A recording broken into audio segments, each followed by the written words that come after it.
When it comes to Disney here, we usually take a look at each different era of animation, whether it be the start of the Golden Age with Snow White to the explosive success of the Renaissance. Disney usually goes through several different variations when figuring out what they wanted to do. And when they started out using 3D, it wasn't the best until films like Tangled actually broke through after the success of Princess and the Frog, closing out their very last original 2D film before Winnie the Pooh followed suit. And all of that actually began the era known as the Disney Revival, the time when Disney started to create storytelling similar to the Renaissance after the underrated 2000s era of films, combining what they learned throughout their own 3D and their own relationship with Pixar to create great fantasies of their own. And that is what the video is supposed to focus on today, like I did for the Renaissance, to focus on the most recent era of Disney animation that we all grew up with in theaters. I of course grew up with the stories like Lilo and Stitch in theaters when I was a baby, fortunately for the most part, but still for the most part Disney stories only really existed at home, where this was the time I really got the chance to watch them and take in the theatrical experience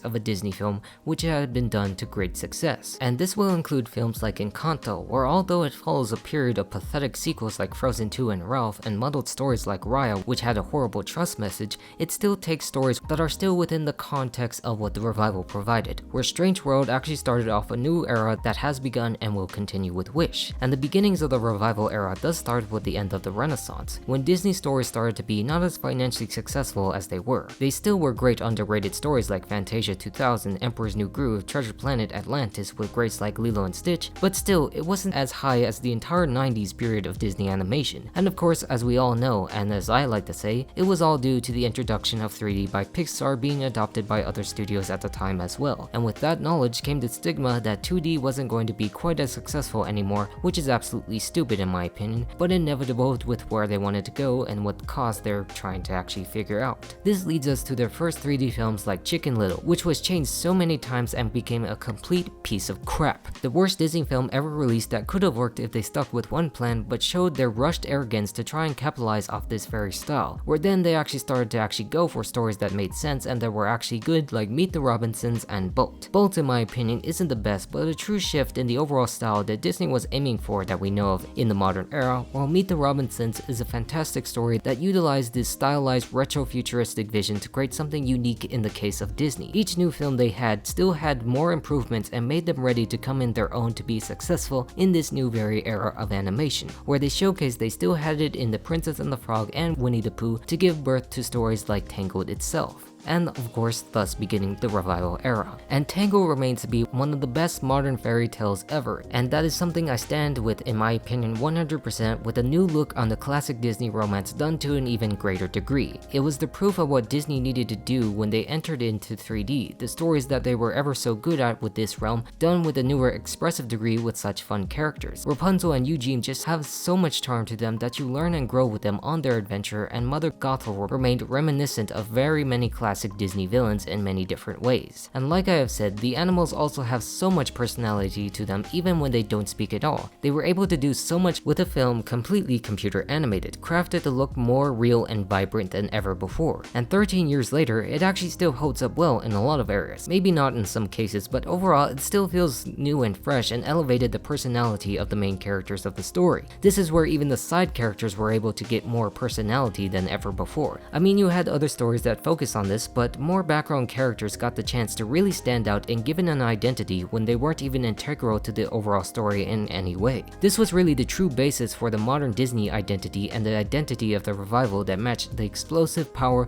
of the Renaissance in a completely different way. And this allowed for stories like Wreck-It Ralph to come into view, being one of the best stories of the Disney 2010s, a story that took place in our favorite place being the arcade and the world of video games, a world similar to how Toy Story made toys come to life, but now done to show this behind the scenes of what happens when the arcade closes down, the existence of video game characters after dark. And this was the perfect use of 3D for their films because of what it does to make it seem so lifelike and real, and the first time that video game characters were all on screen together in a single movie, like Bowser and the Ghost from Pac-Man, the Street Fighter characters Sonic, and introducing new ones they made for the movie like Ralph in Fix-It Felix, Hero's Duty, and Sugar Rush. Each new world had their own personality with what kind of game they were. Each one you went to was more detailed than the last, like like newer games usually are. They become more bigger and the world seems more grand, which makes the older games like Fix It feel small because it is one of the older worlds, moving on to grander sides and things like Sugar Rush being new. And the journey that Ralph goes on to become a hero is very heartwarming, especially his own relationship to Vanellope that you wouldn't think work at first, but then grow as you get to know them. What we understand in this film is the worth of someone, big or small, villain or hero, and then creating these rules that breaks games and characters like Turbo being the ultimate twist villain that Disney has ever done. They just add so much layers to it that make the story and this journey so unique and so great, focusing on 3 different times of games and making the outlet strip into a grand central station where they all hang out. They make everything in the film so easy to understand even for those who are not super invested in gaming or whatnot, where they were just able to blend so many ideas without ruining the overall story that you are watching. It's just such a good modern Disney story that also aged so gracefully over time with what it was taking place in, the present time when it was released, where the sequel however just has aged badly. Like somehow, literally every single day that we pass, something really affects the film for the worse. But moving on from that point gets us back to Frozen, and anyone who's watched my channel already knows what I've already covered on Frozen. Both films in this case are completely pathetic messes that were clearly rushed in an overall final product that makes no real sense, but somehow still did captured our hearts when they came out. Because for all of these films' problems, they still really brought something unique to solidify Disney's return to grand success like the Renaissance. This movie really captured the power that Disney had over the world, and you could feel that with the intention the directors wanted for the sister story, continuing the old fairy tale movie in a new completely different way than what we knew of before, subverting tropes, albeit terribly, and just proving the many ways that love affects us. Frozen at its core is a good charming story, but just plagued with various issues during its production that still somehow worked so well with how Elsa and Anna's relationship developed and how the characters affected the entire world for the better or the worse. It really takes the elements of what Tangled did and made it stand out with a character that directly has the powers in a unique way, making it based upon the emotional state of the person being out of control or in control and realizing what others have that are deeper than face value. And of course, Olaf still is fun with his motivations of Summer for being a snowman. All in all, it's fun, not perfect or good, but it's fun. And then they also dip their toes into Marvel in animation with Big Hero 6, which is also fun as well. I mean, what's not to love about characters like Baymax and the heartwarming relationship he has with Hito? What he goes through in the film is very emotional, learning to move on and doing better and finding that within his own team. But the thing that held it back from being a legitimate fun journey was of course the twist villain, not done right and one that we shouldn't talk about in this video. Because the overall story of Big Hero 6 is just the charm of the team and their interactions, and of course the setting of San Francisco, finding creative ways to combine 2 cities and 2 different countries, which is a plus for a story that is revolving around superheroes that you would most likely find them in. It's just disappointing there's not much to say, but that's just down to the fact that how they never really made their villain remotely entertaining, considering it is a Marvel story and we expect much from a supervillain and a mass villain nonetheless. But of course, it still remained fun and it moved on to other explosive box office successes like Zootopia, moving back into a world of animals like the Lion King, but now in a completely different way. Instead of them being regular animals that talk, they are now fully anthropomorphized in their own society, with a story that really wanted to tell something very important about race and culture that pertains within our own society to this day. It's something that still is very easy for kids, but does feel a bit in your face at times throughout the film, where the intentions are overall good and it was nice enough for kids and adults to enjoy.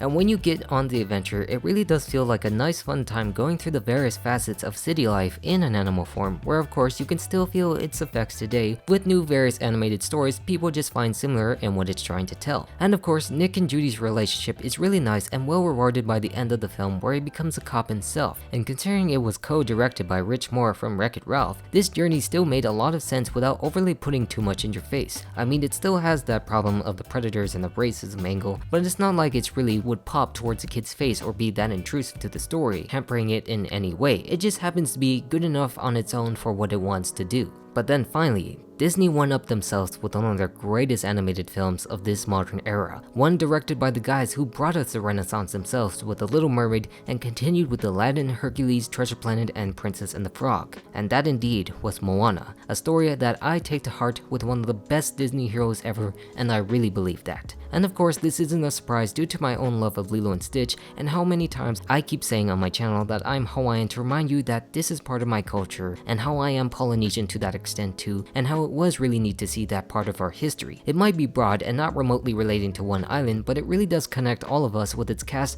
around Polynesia, including Moana herself, played by the one and only Auli'i Cravalho, being Hawaiian too, which of course is a plus for people like me. And the journey Moana goes on is really compelling, learning and growing from, with Maui being the demigod of our own mythology and plenty of others around Polynesia, representing a very interesting and sad story to why he is the hero of man. It's just that Musker and Clements are so good at stories about the heroes that we saw on Hercules and Treasure Planet, and now Moana really took that to another level that I take to heart myself, because it is a story that is broadly of my Polynesian ancestors about taking place 2,000 years ago. This is a fact that me and many others actually had concerns considering the portrayals of Maui and whatnot, but then learned to understand what they did, forming this oceanic trust to deal with the more ancient storytelling that most of us don't associate considering it was long ago. And the overall result still showed us a fantastic story with heart to it, quite literally in this sense, and combined with the best elements that respected each individual culture in its ancient forms, doing things that actually would happen during the time, something I'll explain later in a longer video. But the reason stories like Moana actually worked beyond the cultural point is because of how relatable Moana is as a hero to anybody. She is tasked to do something that is right for her people and constantly struggles throughout with people like her father and her own abilities, doubting if she is right, but still keeps pushing through to the goal because she knows she was chosen for a reason. How her name is Moana and how important that word does mean, how you deal with that struggle in more ways than one, and speaking from the heart that relates to so many. How most of us have our own struggles but decide to push through to achieve what we want and need for those around us, no matter how hard things become despite what abilities we have. This is the hallmark of a true Disney story, no matter what anyone else says,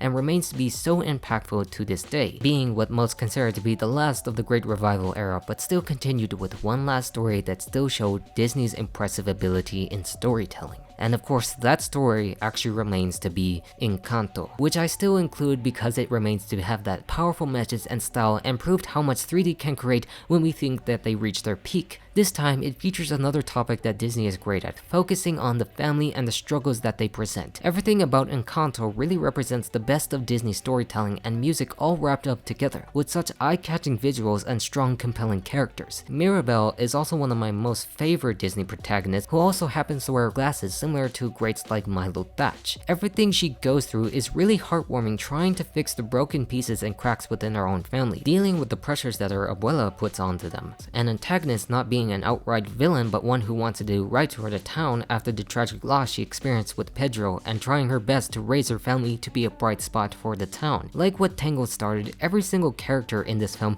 has such a distinct personality to them, including the most minor ones that makes the ideas of Encanto so strong, presented in the most perfect way possible. It's where you understand and relate to the character similarities to your own family and your own roles, even beyond what those in Latin America connected to, of course. Just universally knowing the struggles that they face, and the ending where you realize that the miracle is just you yourself is really charming and heartwarming. It's not just a gift, but it's actually just who you are, and that's what we realize what characters like Mirabel actually brings despite having no real magical abilities, being the actual best of the entire family, seeing the brightness out of everyone. And that message is what Disney is all about you and your dreams if you have the courage to pursue them, and not just relating to some magical ability at all. So you see, most of these stories in the revival era take what the Renaissance did and put it in a different light, in a different form, showcasing the many ways you can tell a story, whether it be a fairy tale or an ancient one that takes place here in the modern day. It's how they use newer technology to still connect us that makes them stand out while retaining those important aspects of life itself, and when we will always be grateful for despite the shortcomings in sequels, pathetic stories, or just boring ones that never captured our attention, ushering a new era of Disney that we can just hope that will change for the better,